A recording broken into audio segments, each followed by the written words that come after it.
பேசலாம். இந்த டாஸ்மாக் மாதிரியே பல டிபார்ட்மெண்ட்லயும் மறுபடியும் சொல்றேன், கட்சி நிதின்ற பேர்ல அடிச்ச கொள்ளைய ஒண்ணு ஒண்ணா கவர்மெண்டோட கஜானாக்குள்ளேயே கொண்டு சேர்த்துக்கிட்டே இருக்கிறாங்க. இப்பவும் சொல்றேன், மக்கள் பணத்துல இருந்து ஒரு பைசா கூட தொடமாட்டோம், தொடவும் விடமாட்டோம், தொட்டா விடமாட்டோம், இதுக்கு முன்னாடி தொட்டவங்களையும் விடமாட்டோம்.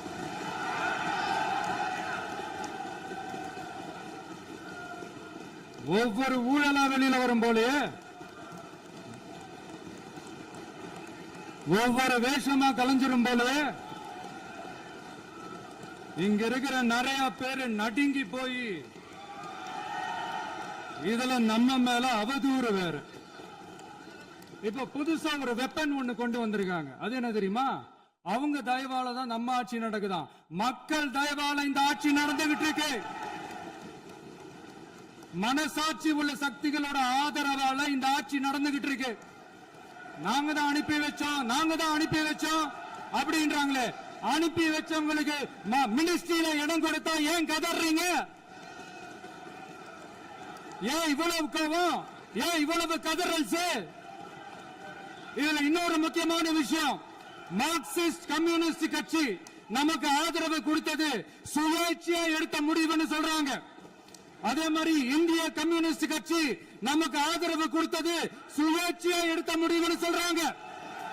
இதுல எங்க இருந்து நாங்க தான் அனுப்பி வச்சோம்னா புரியலையே. மக்களுக்கு நல்லா புரியும், எல்லாத்தையும் தெளிவா பார்த்துக்கிட்டு இருக்கிறாங்க.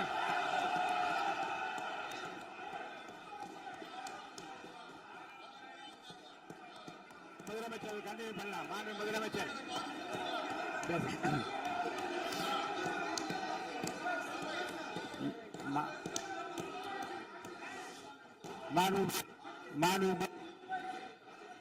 முதலமைச்சர் கண்டினியூ பண்ணலாம். நீ கண்டினியூ பண்ணலாம்.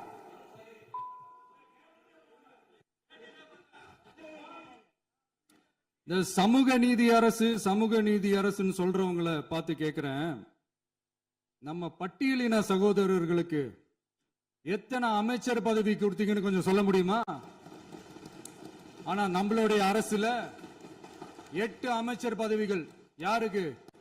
நம்ம பட்டியலின சகோதரர்களுக்கு.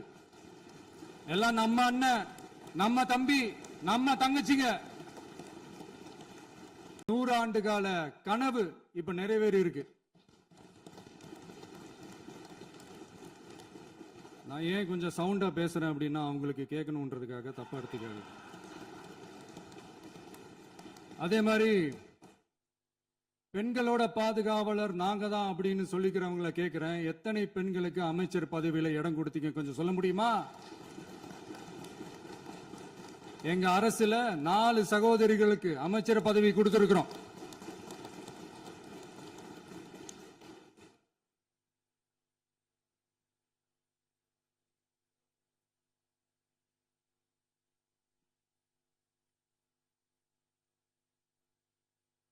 அதனால மக்களால் நிராகரிக்கப்பட்டு மக்களால் அகற்றப்பட்டவங்களுக்கு ஒண்ணு சொல்லிக்கிறோம், தப்பே செய்ய மாட்டோம், ஊழலே செய்ய மாட்டோம், நேர்மையா தான் இருப்போம், நியாயமா தான் இருப்போம் அப்படின்னு சொல்றவங்களால மட்டும்தான் கூட்டணி ஆட்சி அமைக்க முன்வரும். ஆட்சியிலையும் பங்கு, அதிகாரத்திலையும் பங்கு கொடுக்க முன்வரும். ஊழல்லையே ஊறி போனவங்களால இந்த கூட்டணி ஆட்சியோ, ஆட்சியிலையும் பங்கு, அதிகாரத்திலையும் பங்கு கொடுக்க முன்வராது. மெஜாரிட்டி இருந்தாலும் தரமாட்டாங்க, மெஜாரிட்டி இல்லைனாலும் தரமாட்டாங்க. கேட்டா ரெடிமேடா ஒரு பதில் ஒண்ணு வச்சிருப்பாங்க, கூட்டணி ஆட்சியை மக்கள் விரும்ப மாட்டாங்கன்னு. அதே மக்கள் தான் இப்ப அவங்கள பார்த்து சிரிக்கிறாங்க. நான் பதவி ஏத்த அன்னைக்கு கொஞ்சம் டைம் அவகாசம் கேட்டேன். எதுக்கு கேட்டேன்? நிதி நிலைமை எல்லாம் கொஞ்சம் மோசமா இருக்குது, அதெல்லாம் கொஞ்சம் சரி செஞ்சுக்கிட்டு படிப்படியா கொஞ்சம் கொஞ்சமா நான் கொடுத்த வாக்குறுதிகள்லாம் செயல்படுத்துவேன், அதுக்காக கொஞ்சம் டைம் அவகாசம் கேட்டேன். நான் ஏதோ வேற எதுக்காகவோ வேற யாருக்காகவோ ஏதோ அவகாசம் கேட்ட மாதிரி. அடுத்து இங்க சபையில இல்லாதவங்களை பத்தி பேச வேண்டாம்னு நினைக்கிறேன்.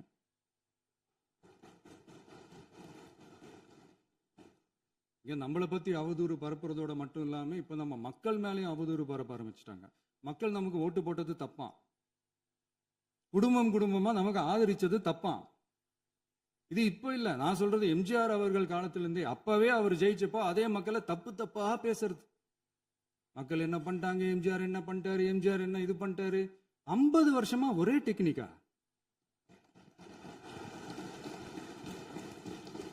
டெக்னாலஜி எல்லாம் மாறி வேற எங்கேயோ போயிட்டு இருக்கு பஸ். இதுல கொஞ்சம் டெக்னிக்காச்சும் கொஞ்சம் மாத்தினா கொஞ்சம் நல்லா இருக்கும். அதனால மக்களுக்கு யூஸ்ஃபுல்லா இருக்கிற மாதிரி இந்த ஆக்கப்பூர்வமான கருத்துக்களோ ஆக்கப்பூர்வமான யோசனைகளோ இருந்தா சொல்லுங்க.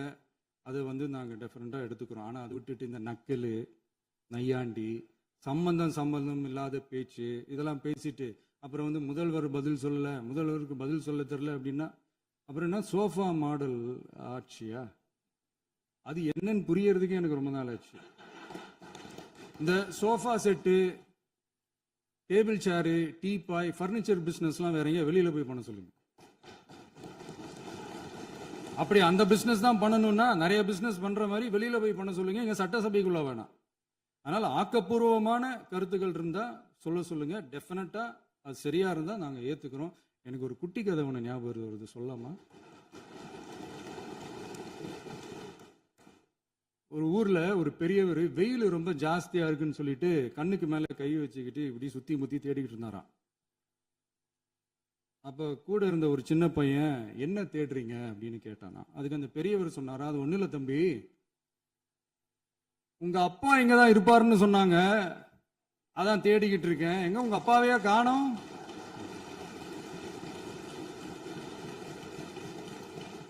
இல்ல அந்த எங்களுக்கும் நக்கலா நையாண்டியா சம்பந்தம் இல்லாத குட்டி கதை இதெல்லாம் எங்களுக்கும் பேச தெரியும். அந்த கதையில பெரியவர் அப்படி சொன்னாராம், தப்பா எடுத்துக்காதீங்க. அந்த கதையில பெரியவர் அப்படி கேட்டாராம். அதனால யாரும் இங்க டென்ஷன் ஆக வேணாம். அதனால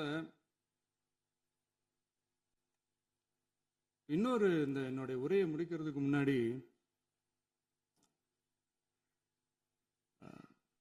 போயிட்டாங்க, பேசலாமா? உங்க கருத்துக்களை நீங்க முழுமையாக மன நிறைவோடு பேசலாம். டிவியில் பார்ப்போம். சரி, அதான் 5 நிமிஷம் பேசுனதுக்கே கொளத்தூரி இந்த ஆட்டம் ஆயிடுச்சு. பேசுனா அப்புறம் என்ன பண்றது? கடைசியா நான் இந்த உரையை முடிக்கிறதுக்கு முன்னாடி ஒரு முக்கியமான ஒரு விஷயம் பத்தி சொல்லணும். ஆளுநர் உரை அன்னைக்கு இந்த தமிழ் தாய் வாழ்த்துக்கு அப்புறம் தேசிய கீதம் பாடினது தப்பு, தேசிய கீதம் 2 முறை பாடினது தப்பு, அப்படி ஒரு நிகழ்வு இதுக்கு முன்னாடி இந்த சட்டசபையில நடந்ததே கிடையாது, அந்த மரபே மாத்திட்டீங்க, இப்படி ஒரு பெரிய ஒரு போர் மாதிரி எதிர்கட்சியை சார்ந்தவங்க எல்லாம் சொன்னாங்க இல்லையா? அந்த மாநில உரிமை போராளிகளை, அந்த மரபு காக்கிற உரிமை போராளிகளை ஒரே ஒரு கேள்விதான் கேட்கணும். 2021 ஆகஸ்ட் 2 ஞாபகம் இருக்கா?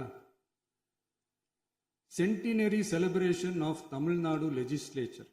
அந்த ஃபங்க்ஷன்ல நம்ம முன்னாள் முதலமைச்சர் கருணாநிதி அவர்களோட கலைஞர் அவர்களுடைய கலைஞர் அவர்களுடைய புகைப்படத்தை மாண்புமிகு குடியரசுத் தலைவர் திறந்து வைக்கிற ஒரு ஃபங்க்ஷன். அந்த ஃபங்க்ஷன்ல national anthem followed by Tamil Thai Vazhthu அப்படின்னு அறிவிச்சது ஞாபகம் இருக்கா? அதாவது தேசிய கீதத்துக்கு அப்புறமா 2வது முறையா, நோட் திஸ் பாயிண்ட் மாண்புமிகு பேரவைத் தலைவர் அவர்களே, பிளீஸ் நோட் திஸ் பாயிண்ட். தேசிய கீதத்துக்கு அப்புறம் 2வது முறையாக தமிழ் தாய் வாழ்த்து பாடப்படும் அப்படின்னு சொன்னது ஞாபகம் இருக்கா? அதுவும் முத்தமிழ் அறிஞர் அப்படின்னு சொல்ற நம்ம கலைஞர் அவர்களுடைய அந்த புகைப்படம் வெளியிட்டு விழாவில் அவர் இருந்த இதே சபையில தமிழ 2வது இடத்துக்கு தள்ளினது யாருன்னு ஞாபகம் இருக்கா? அது மட்டும் இல்ல, அந்த தேசிய கீதத்தை நாட்டுப்பண் நேஷனல் ஆந்தம்னு சொல்லி அதே ஃபங்க்ஷன்ல கடைசியா ஃபங்க்ஷன் முடியும் போது செகண்ட் டைம் தேசிய கீதம் பாடினதும் ஞாபகம் இருக்கா? இதே அவையில் தான் அது அவை குறிப்பிலும் இருக்கிறது. இதே அவையில் தான் நடைபெற்றது. இந்த தக்க நேரத்தில் இந்த ஆதாரங்களை அளித்த மாண்பு முதல்வர்களுக்கு நன்றியை தெரிவித்துக் கொள்கிறேன். டவுட் இருந்தா இந்த புக்கை பார்த்து தெரிஞ்சுக்கலாம். அதனால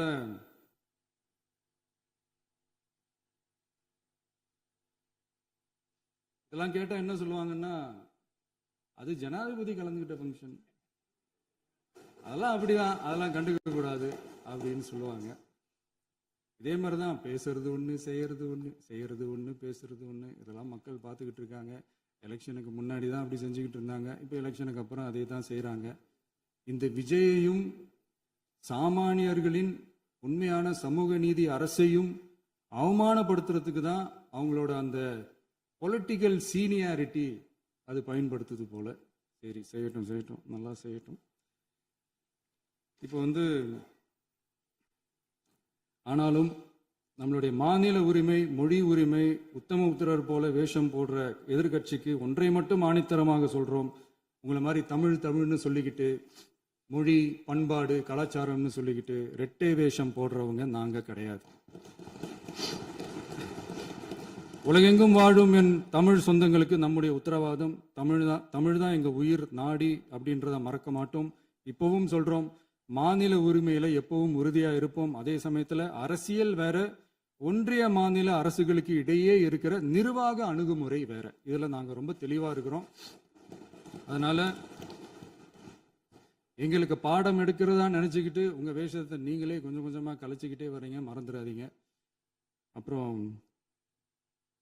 நேத்து எதிர்கட்சி தலைவர், மாண்புமிகு எதிர்கட்சி தலைவர் பேசும்போது நிறைய பேசினாங்க. அதுல ஒண்ணு மட்டும் அரசு சொல்றதா நினைச்சுக்கிட்டு நம்மளை இன்டைரக்டா ஈவில் அப்படின்ற அந்த வார்த்தையை யூஸ் பண்ணாங்க. எனக்கு ஒன்னே ஒண்ணுதான் சொல்லணும்னு தோணுது. ஈவில்ஸ்னு டெவில்ஸ் பேசக்கூடாது.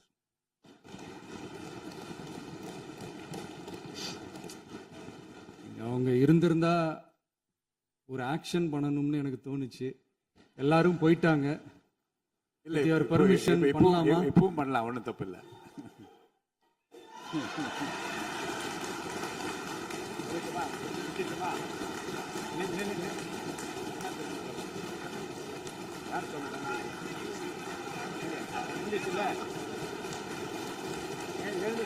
சொல்லட்டுமா?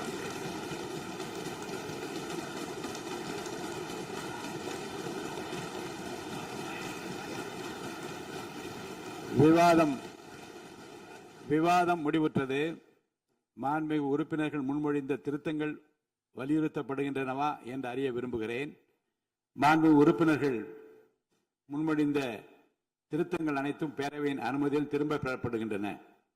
2026ஆம் ஆண்டு ஜூன் திங்கள் 18ஆம் நாளன்று சட்டமன்ற பேரவைக்கு மாண்புமிகு ஆளுநர் அவர்கள் ஓந்தளித்த பெருரைக்கு தமிழ்நாடு சட்டமன்ற பேரவை உறுப்பினர்கள் பெரிதும் நன்றி உடையவர்களாவர் என்று மாண்புமிகு பேரவை துணைத் தலைவர் திரு மு ரவிசங்கர் அவர்களால் 19/6/2026ஆம் நாளன்று முன்மொழியப்பட்ட தீர்மானம் பேரவையின் முடிவுக்கு விடப்படுகிறது. ஏற்போர் ஆம் என்க, மறுப்போர் இல்லை என்க.